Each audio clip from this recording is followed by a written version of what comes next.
Most atheists are atheists because there's something about the God of the Bible they don't like. They say if there were a God, if God existed, he would never, and then they go on to describe something in the Bible that he did that they don't like, or something in this world that they just can't imagine would ever happen if there were such a thing as an all-powerful, perfectly good God. And I'll admit, that there are plenty of things in this world that happen that I find difficult to reconcile with a perfect God.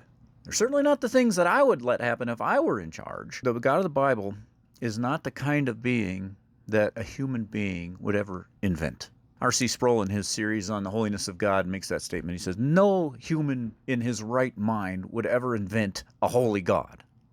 And if you doubt that, just listen to his sermon series on the Holiness of God. I highly recommend that. Or his book, The Holiness of God by R.C. Sproul. Just absolute must read.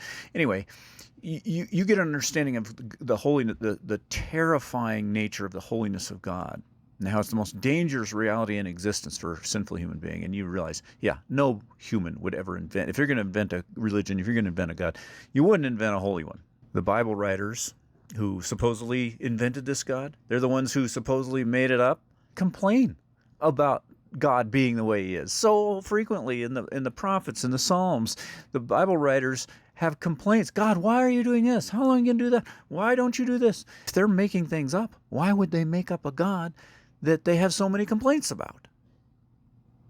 From listening to atheists talk, I get the feeling that the only kind of God they would ever believe in is a God who is exactly like Santa Claus.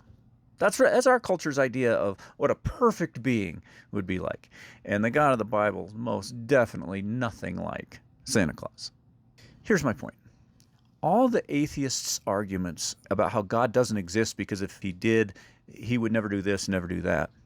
Those are actually strong arguments in favor of God being real and not made up, because people would not make up a God like that.